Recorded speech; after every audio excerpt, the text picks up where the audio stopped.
সন্ধ্যা বন্ধুরা। না, শুভ সন্ধ্যা না, সুপ্রভাত।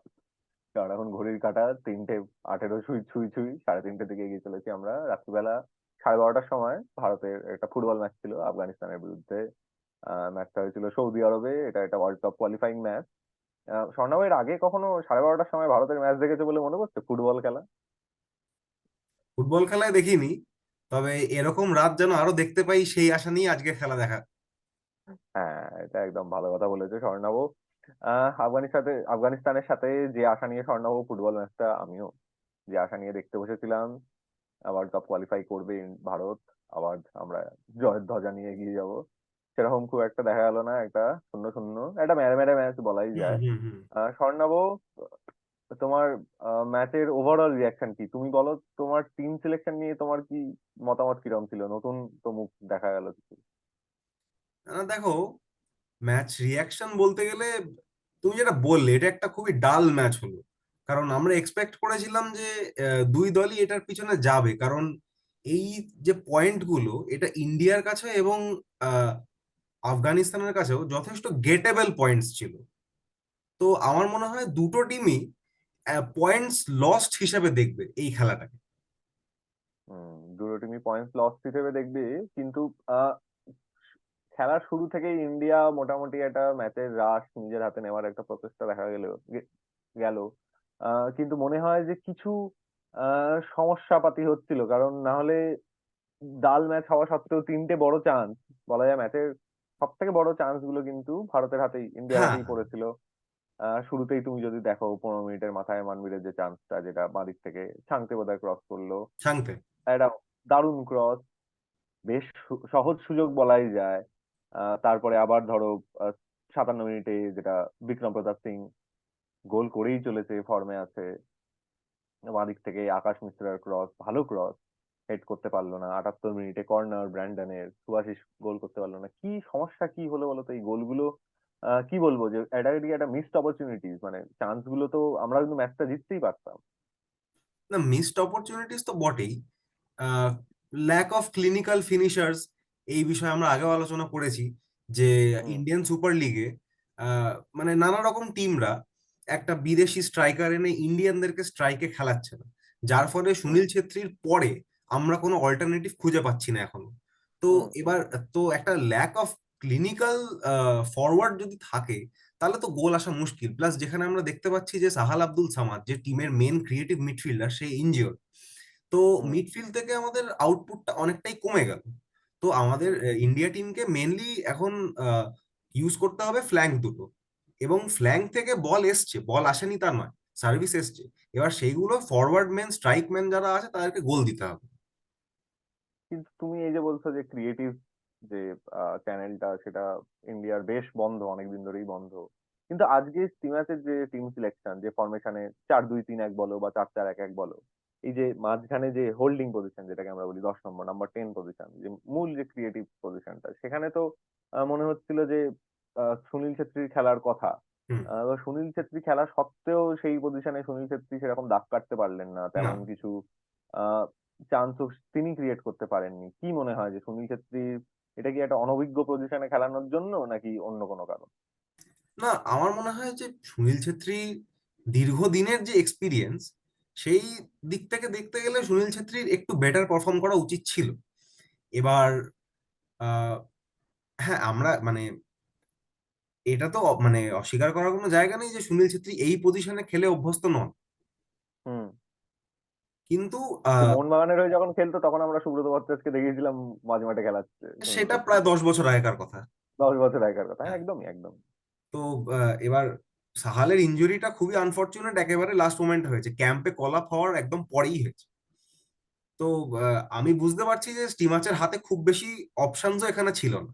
তো সুনীল ছেত্রীকে হুম। টু সাম এক্সটেন্ট বাধ্য হয়েই এই নাম্বার 10 রোলটাতে খেলতে হয়েছে। নইলে কিন্তু যদি সাহাল থাকতো আমার মনে হয় যে আমরা সুনীল ছেত্রীকে একটা একটা লোন স্ট্রাইকার হিসেবেই দেখতে পেতাম। আর সাহালকে তুমি ক্রিয়েটিভ মিডফিল্ডার হিসেবে হ্যাঁ দেখতে হ্যাঁ। পেতে। প্রথম অর্ধে কিন্তু ইন্ডিয়া অনেক বেশি বল পজিশন পেয়েছিল। তারা বেশ মাঝখান দিয়ে ডমিনেট না করতে হলেও সাইড দিয়ে বলো বা একটু ডিফেন্সিভ হাফে বল, কিন্তু পজিশন বল ইন্ডিয়ারই অনেক বেশি ছিল। কিন্তু তা সত্ত্বেও এই আফগানিস্তানকে সেরকম চাপের মুখে ফেলা গেল না কেন? কেন তেমন চান্স ক্রিয়েট করা গেল না কেন? মানছি যে সাহাল ছিল না, কিন্তু তা সত্ত্বেও ছাংতে বলো বা মানভীর বলো, এরা কিন্তু সেই রকম অর্থে দাঁত ফোটাতে পারলো না আফগানিস্তানের ডিফেন্সে। না, দেখো, ফার্স্ট হাফটা যদি আমরা দেখি, মিডফিল্ডে কিন্তু বল স্ন্যাচিং বলো, 50-50 বল যেগুলোর কথা আমরা বলে থেকেছি, এবার ওইগুলো কিন্তু ইন্ডিয়া টিম যথেষ্ট ভালো রিকভার করেছে। কিন্তু রাহুল বেকে আমার এখনই মনে পড়ছে 3-4 বার বল কিন্তু ভালো সামনে হ্যাঁ, ডিফেন্সের হ্যাঁ, সামনে হ্যাঁ, গিয়েছে, মাঝমাঠে ইন্টারসেপ্ট করেছে। তারপর জিকসন সিং অনেকদিন পর ইন্ডিয়া টিমের এই সেট আপের সাথে, জিকসনও খারাপ নয়। তো বল স্ন্যাচিং এবং 50-50 বলগুলোতে ইন্ডিয়া নিজের ডমিনেন্স মানে দেখাতে পারেনি, এটা বলা ঠিক নয়। কিন্তু হুম। আউটপুট বলগুলোকে নিয়ে ইন্ডিয়া টিম কি করেছে, আমার মনে হয় হুম। সেইখানে একটা গলদ রয়ে গেল। কি গলদ রয়ে গেল মানে? তুমি কি বলছো সেটা কি ইন্ডিভিজুয়াল প্লেয়ারদের জন্য গলদ হলো, তারা ভুল খেললো, নাকি এখানে কোচেরও কোনো ভূমিকা থেকেই যায়? আমার আমার পার্সোনালি মনে হয় এখানে কোচের ভূমিকার থেকেও বেশি বড় হচ্ছে ইন্ডিয়ান ইন্ডিয়ান সেট আপের, আমরা যে নতুন আর কি নতুন গ্রুপটাকে আমরা দেখতে পাচ্ছি, সেই গ্রুপটাকে স্টিমাচ নিলেন স্কোয়াডে। কিন্তু যখন স্টিমাচ দেখতে পাচ্ছেন যে 70 মিনিটের পরেও কোনো চেঞ্জ হচ্ছে না স্কোর লাইনে, হুম। তো তখন তো স্টিমাচের আমার মনে হয় উচিত ছিল যে একটুখানি ট্যাকটিক্যালি এই নতুন যে প্লেয়াররা যারা এই সেট আপের সাথে হুম। যুক্ত হয়েছে, মানে তাদেরকে ইন্ট্রোডিউস করা, যেটা আমরা দেখতে হ্যাঁ পেলাম মানে না। দেখতে পেলাম, কিন্তু অন্যভাবে পেলাম। যেরকম ধরো তুমি সেকেন্ড হাফের শুরুতেই আমরা দেখছিলাম যে ভারত বেশ তেড়ে ফুড়ে উঠে একটা শুরু করে করার একটা চেষ্টা করেছিল। এই যে তারপরে ব্র্যান্ডন এলো, লিস্টন এলো, নাওরেম মাহেশ এলো, এরা আসার পরে কিন্তু বেশ ইন্ডিয়ার টিমে একটা একটা গতি, একটা ফ্লেয়ার, একটা নতুন রকমের, যে তুমি ক্রিয়েটিভিটির কথাটা বলছিলে, যেটা প্রথম হাফে আমরা বেশ দেখলাম যে আমরা দেখতে পাচ্ছি না, তেমন কোনো বল আসছে না, ফাইনাল বল আসছে না। এইবার কিন্তু আস্তে আস্তে খেলার গতি বৃদ্ধি পেলো। সেখান থেকে কিছু চান্সেস, কিছু হাফ চান্সেস, কিছু কোয়ার্টার চান্সেস, সেগুলো দেখা যাচ্ছিল। তা আমার প্রশ্ন তোমার কাছে স্বর্ণাব, যে তুমি কি মনে করো যে ব্র্যান্ডন লিস্টন বা নাওরেমের মতো প্লেয়ারদের প্রথম থেকে খেলালে আরো অনেক বেশি সুযোগের সামনে দাঁড়িয়ে থাকতো বিক্রম প্রতাপ সিং বা সুনীল ছেত্রী বা মানবী? হ্যাঁ, অবশ্যই, কারণ আহ, ব্র্যান্ডন লিস্টন বা নাওরেম মহেশ, এরা টিমের মধ্যে যেই জিনিসটা আনে, আমার মনে হয় টু সাম এক্সটেন্ট যারা স্টার্ট করেছে আজকে তারা এই এই ওই এক্সপ্লোসিভনেসটা প্রোভাইড করতে কোথাও না কোথাও গিয়ে ল্যাক করেছে। তো হুম। গৌহাটিতে যে ম্যাচটা হবে, আমার মনে হয় সেখানে অ্যাটলিস্ট লিস্টনকে এবং নাওরেম মহেশকে স্টার্ট দেওয়া উচিত। হুম। হুম। হুম। শুধু আর লিস্টন আর নাওরেম মহেশকে? আর যদি এই ম্যাচটা থেকে বলি, তাহলে আমার মনে হয় যে এই ম্যাচটাতেও স্টিমাচের উচিত ছিল একটা অফেন্সিভ অ্যাপ্রোচ নিয়ে ম্যাচটাতে মানে এগিয়ে যাওয়া। আর কি, আমি যদি শুরুই করি একটা ব্যাকফুটে, তাহলে তো আমাকে হুম। সারাটা ম্যাচের ধরেই একটা ক্যাচ আপ খেলতে হবে। আমার মনে হয় সেটাই হলো আজকে ইন্ডিয়া টিমের সাথে। কিন্তু স্বর্ণাব, খাতায় কলমে তো এই সাইডটা যেটা স্টিমার নামালেন মাঠে, সেটা তো তেমন ডিফেন্সিভ নয়, কারণ দুটো হোল্ডিং মিডফিল্ডার, তাও সেখানে আপুইয়া ছিল। আপুইয়া তো যথেষ্ট ফরওয়ার্ড থিঙ্কিং প্লেয়ার। মানে আর কত মানে অ্যাটাকিং সেন্স বলতে, যেরকম ইন্ডিয়া কিন্তু এর আগে 4-3-3 ফরমেশনে খেলে অভ্যস্ত, যেখানে কিনা ডিফেন্সিভ আসার সময় তারা বেসিক্যালি 4-5-1 এই ফরমেশনে চলে আসতে পারে। আজকে সেটা আমরা দেখছিলাম না, আজকে আমরা একটা হুম। 5-0-5 এরকম একটা ফরমেশন এটা দেখছিলাম। তো তুমি কি মনে করো যে মাঝ মাঠের কন্ট্রোলটা নিতে ব্যর্থ হলো ভারত? মাঝ মাঝ মাঝ মাঠের কন্ট্রোল নিতে ব্যর্থ তো বটেই।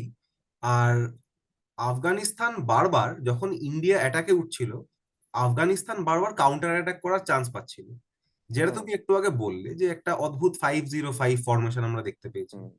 যে হুম। ডিফেন্স, তারপর ওপরে স্ট্রাইক, মাঝখানে মিডফিল্ডের জায়গাটা সেকেন্ড হাফ মানে মোটামুটি 40 মিনিটের পর থেকে উধাও হয়ে গেল। হুম। এইটা কি করে এটাকে ঠিক করা যাবে? এইটার জন্য আমার মনে হয় সবার প্রথমে একটা আহ, ভালো হোল্ডিং মিডফিল্ডার দরকার। সেটা কি জিকসন নয়? জিকসন কি সেটা পর্যাপ্ত সেটা এই ইন্ডিয়া জিকসান টিমে খেলার সেটা জন্য নয়? জিকসান নয়, সে কথা আমি বলিনি। কিন্তু জিকসান, হুম। এটা মনে রাখতে হবে, জিকসান কিন্তু সবে ইনজুরি থেকে ফিরছে। এবং জিকসানের উপর আমরা যদি মানে ফার্স্টেই এতটা প্রেসার দিয়ে দিই, তাহলে তো তার পক্ষে এটা মানে প্রবলেমেটিক।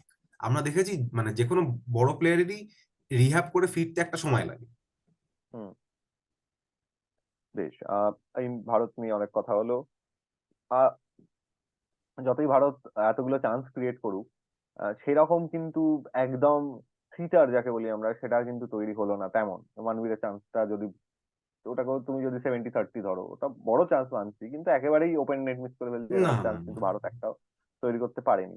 আহ, আফগানিস্তানের এই যে টিম, প্রায় 18টা প্রথম দলের খেলোয়াড় এরা খেলছে না। তারা ব্যান বা তারা নিজেরা নিজেদের নাম সরিয়ে নিয়েছে। আফগানিস্তানের কারেন্ট পলিটিক্যাল সিনারিও আমরা সবাই জানি কিরকম। অ্যাশলি ওয়েস্টউডকে কিছুটা না কিছুটা তো ক্রেডিট দিতেই হবে, কারণ ধারে ভারে খাতায় কলমে যেভাবেই বলো, ভারত কিন্তু আজ ফেভারিট হিসেবে শুরু করেছিল। কারণ সৌদি আরবিয়ারও, মানে আমরা মাঠের মধ্যে দেখেছি যে ভারতেরই কিন্তু সমর্থক সংখ্যা বেশি ছিল। হ্যাঁ হ্যাঁ। তো না, এখানে অ্যাশলি ওয়েস্টউডকে তো ক্রেডিট দিতেই হবে, কারণ এইটা মূলত আফগানিস্তানের সেকেন্ড টিম বলা যেতে পারে।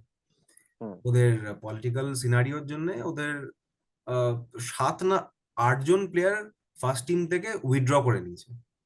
হুম। ফার্স্ট টিমের বোধহয় আমার মনে হয় 2 জন না 3 জন খেলছিল। হুম। তো সেইখান থেকে দাঁড়িয়ে আজকে ইন্ডিয়ার বিরুদ্ধে একটা ড্র, এটা তো অ্যাশলি ওয়েস্টউডের ক্রেডিটই বলা যেতে পারে। প্লাস এবং অ্যাশলি।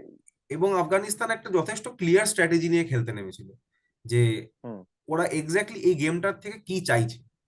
হ্যাঁ, হুম। মানে তাদেরও ফিনিশিং এ কিছু গন্ডগোল হয়েছে, কিন্তু তাদের অ্যাপ্রোচটা আমার মনে হয়েছে যে ইন্ডিয়ার থেকে একটু বেশি ক্লিয়ার ছিল, যে তারা কি চাইছে এই খেলাটার থেকে। কি চাইছিল তারা? তারা এই ম্যাচ থেকে ড্র করতেই এসেছিল, কারণ তারা কিন্তু পুরোপুরি যে বক্সের মধ্যে সবাই মিলে ঢুকে গিয়ে ডিফেন্স করবো এরকম কোনো অ্যাপ্রোচ কিন্তু ওরা নিল না। না, ড্র করতে এসেছিল এটা আমি বলবো না। আমার মনে হয় ওদের অ্যাপ্রোচটা এরকম ছিল যে আমরা ডিফেন্সটা বজায় রাখি, মেনটেন করি, তারপর দেখা যাক আমরা মানে গোয়িং ফরওয়ার্ড আমরা কি পেতে পারি। কি করতে পারি। আহ সামনেই আর কিছুদিনের মধ্যেই দু তিন দিন সময়, খুব বেশি সময় নেই আমার।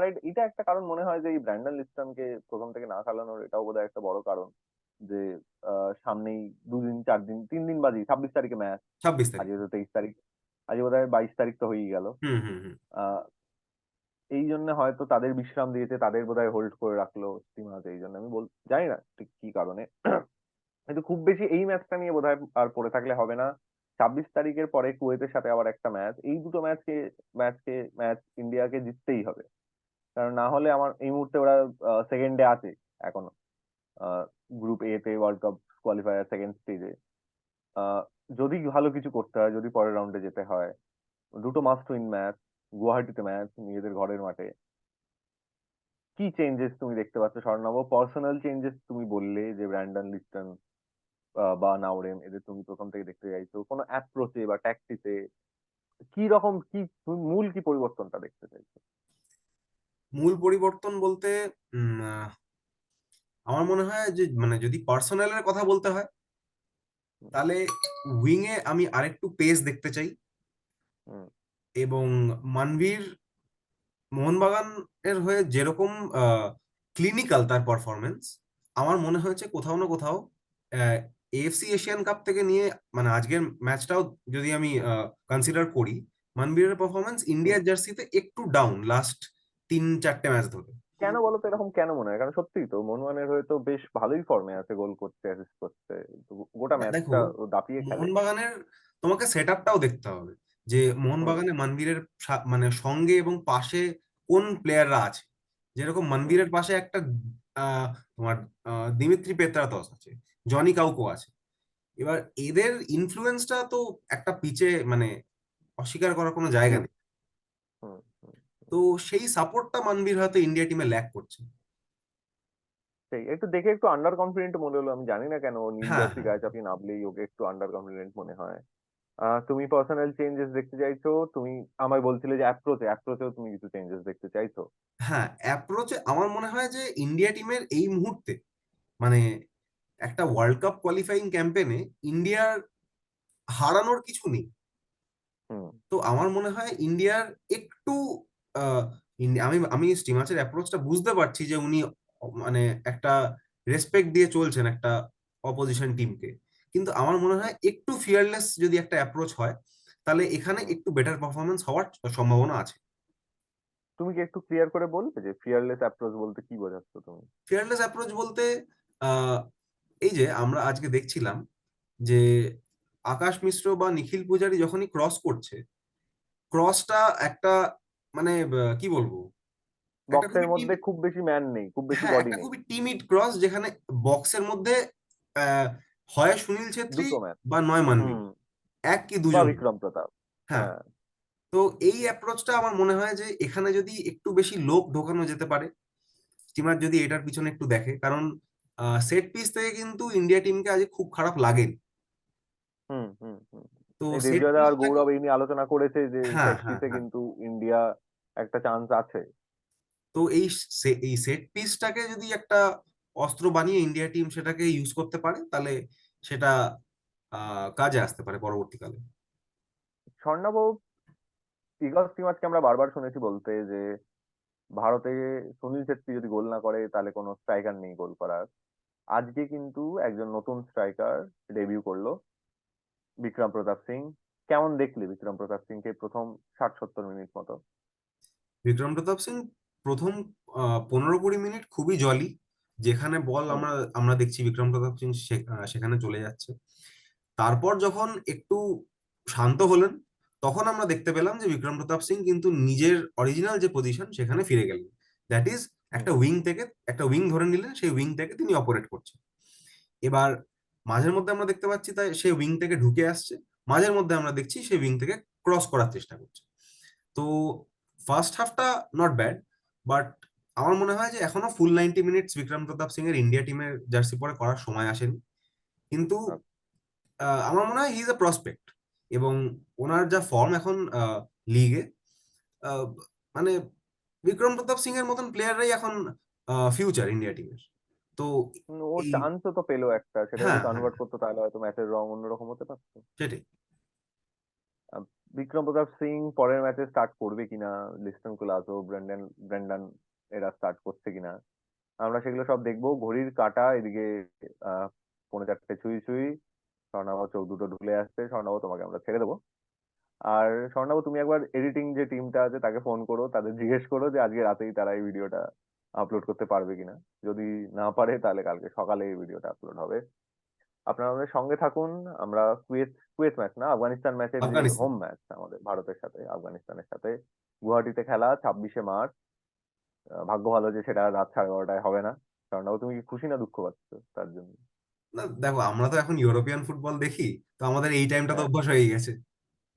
এই টাইমটা অভ্যেস হয়ে গেছে, কিন্তু আমরা একটা স্টুডিও সেট আপে থেকে কাজ করতে অভ্যস্ত হয়ে গেছি, হ্যাঁ, যেহেতু তো স্টুডিও সেট ঠিক আপে আছে। বেশি কমফোর্টেবল।